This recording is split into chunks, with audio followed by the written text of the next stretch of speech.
Hi everybody, this is Trevor Gold with Gold Computing, and today we're going to be unboxing the just released Samsung Galaxy S10.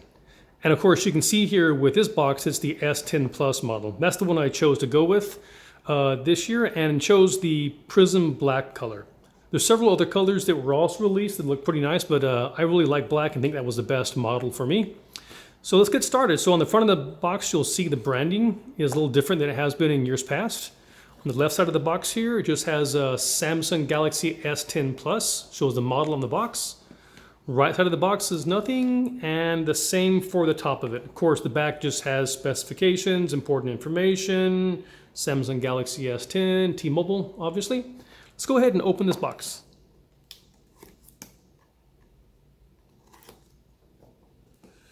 Okay, let's see what we have inside.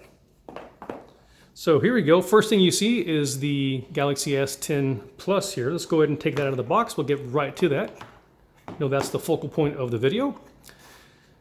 Have the SIM card in here, as well as the typical stuff you would find in a Samsung box. We have the charging brick. Take a look at that close up. Not much different than in years past. This should be the adaptive fast charger just like before.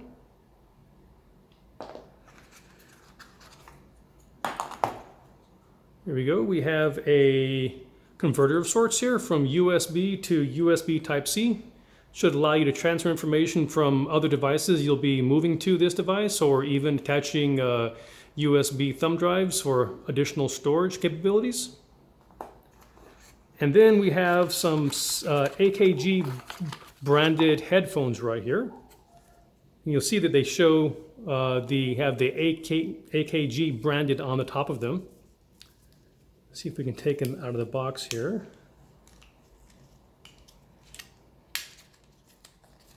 Get a closer up view of them if we can. They're in there really good.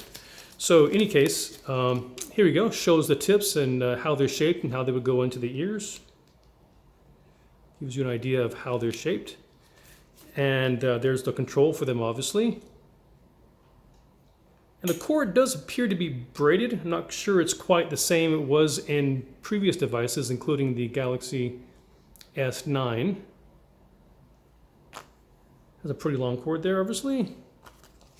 Actually, I really like the ear tips. They seem more natural than the ones that were provided in previous year's models. And of course, you get additional ear tips based upon the size and shape of your ears.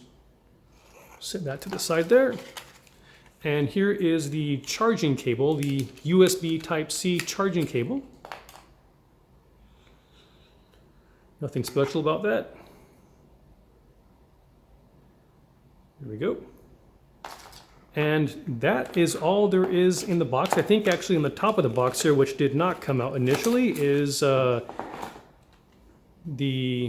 SIM card ejection tool, as well as the typical information that comes with the new device, how to set up the device, quick start guide, Samsung information, T-Mobile information.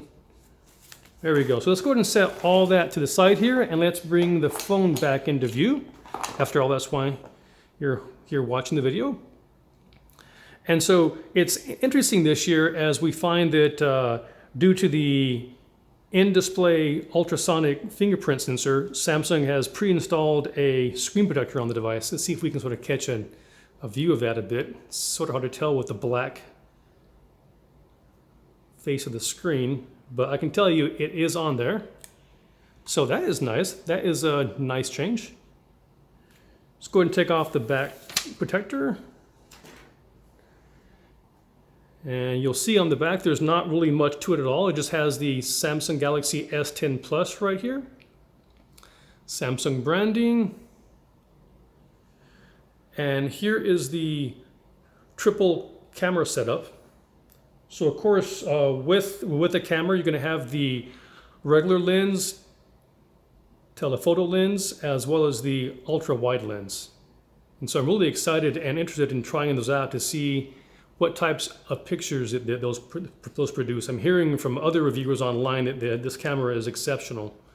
So that is really something to look forward to. And of course you have the flash and the heart rate sensor. On the right side of the device, you'll see it's much like other Samsung devices. The only thing on this side is going to be the power button. And other viewers have mentioned that the power button is a little bit high up on the device, and I will tell you it is higher than in previous devices. Typically, would be about right here or so. So it will be a reach for people with smaller hands. I don't really have to struggle too much, but I could see how others might have that issue. On the left side of the device, you'll see you have the volume up and down rocker, as well as the Bixby button. The famous Bixby button. We'll pause a minute just to take that into view. And I will say that those two buttons on the left side are about where they always have been on the device. You know, I really think that the reason that Samsung moved up the power button was to avoid accidentally going to press the power button, and with your index finger, you would then go to grip the device and then you would press the Bixby button. So I think that's really meant to avoid those accidental presses and launches of Bixby. On the top of the device, you have a mic here and the SIM card tray. On the bottom of the device, you have the headphone jack, the USB-C charging port, another mic, and you have the speaker. And if you can look up close, you'll see that the actual earpiece to make calls, or for the sound playing from the top of the device, because this does have dual speakers, is right up here at the top. It's very, very narrow compared to other devices. As you can tell, Samsung has gone to great lengths to really make the bezels on this device as minimal as possible. Let's go ahead and power the device on.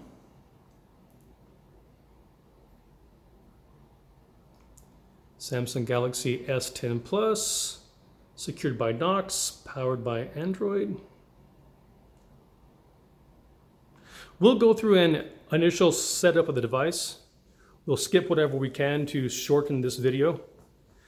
We'll see if we can get to the point where we can actually set up a fingerprint.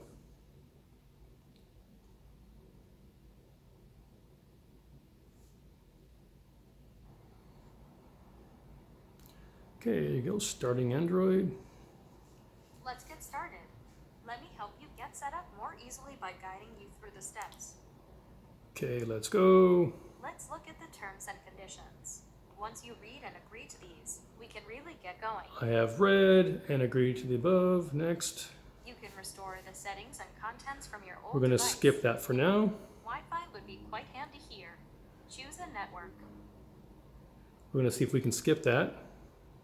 Skip anyway. Okay, typical Google services prompt. We're just going to go ahead and click accept on that. And let's go ahead and set up a fingerprint.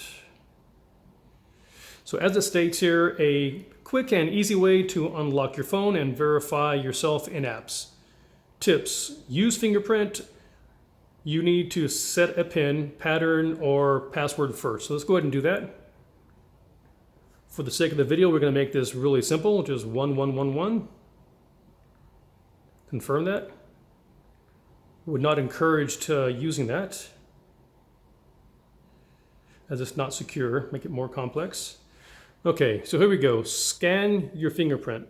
Place your finger on the sensor, then lift it off when you feel a vibration. So let's go ahead and try that.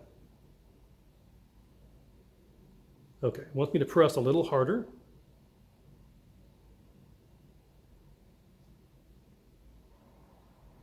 Okay, you're gonna have to do that multiple times, and it'll tell you when to lift your finger off to press it again.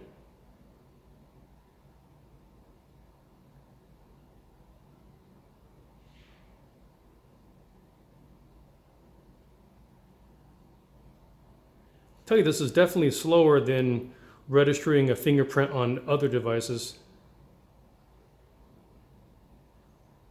or even on the Galaxy Note 9 for that matter.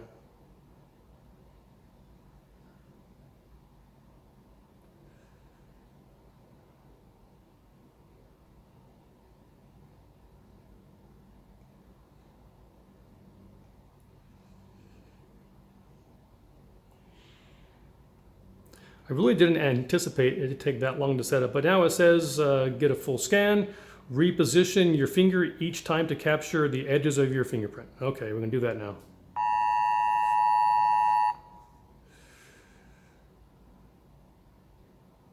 Log into a Samsung account to get the most out of your device. Okay, I'm gonna go ahead and skip that. We're gonna skip doing the Samsung Pay or Samsung Cloud services. Okay, we're going to accept that agreement so we can keep proceeding. We're all set. And we'll click Finish. Now, one of the newest features of the device is not only the full screen and minimal bezels here, but is also the small camera cutouts in the upper right-hand corner of the screen. So of course, Samsung brands this as the Infinity O display, which is something different than from the past, whereas other manufacturers have used notches in the middle of the screen. So I do like the fact that Samsung has chosen to go that direction versus having a notch. I'm very interested in seeing how that's going to either become an issue with me over time, or I'm just not even going to recognize it being there. You can sort of tell with the wallpaper that Samsung does, if you can tell in this picture or this video, that Samsung does darken the upper right-hand portion of the screen, maybe just to make the camera cutout not quite so obvious. But here we are. One thing I did notice too, immediately when the phone did boot up here, is that the icons on the screen are quite large. That's something else I've heard from other reviewers as well. Some state that it's because it makes it easier for one-handed use. But there is a way to go into the device to actually change the icon size to make them smaller. So that's something you can maybe look forward to as well. There really isn't much bloatware on the device. I mean, most of what on here is Samsung, so I guess you probably could sort of refer to that as bloatware, but not as much as you would get in previous devices. I'm sure you can go into the Samsung store or their app store and download any of the Samsung apps that you would be wanting if they did not include it on the device by default. Let's see if we can unlock the device using my fingerprint.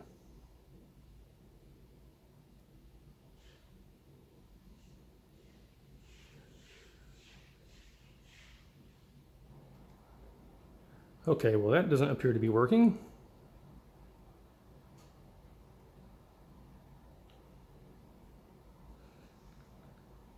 Okay, it seems like that maybe during the initial setup of the fingerprint, when the emergency alert came in, that may have interrupted the capture of the fingerprint. So let's go in and see if we can do that one more time. So we can test the fingerprint and sensor and see how well that works.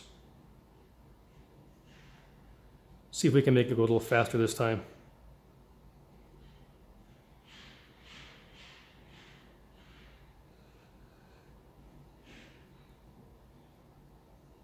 Almost there. Okay, so now we're going to rotate the finger a little bit to capture the edges of the finger. Okay. Press it a little harder. Okay. Okay, it is now done.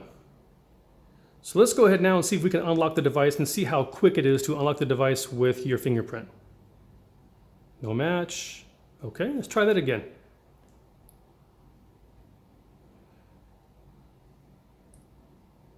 It's taking multiple attempts. It might just be that I'm not used to where I would place my finger on the display.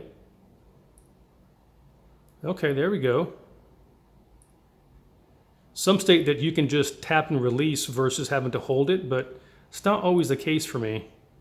Whereas some state that if you hold it, it takes longer to unlock the display, but it seems about the same. Maybe there's a software update that would affect that. Okay, well, that is the device. And I really do look forward to using it and seeing really how much it varies or differs from the Samsung Galaxy Note 9 that I've been using for quite some time.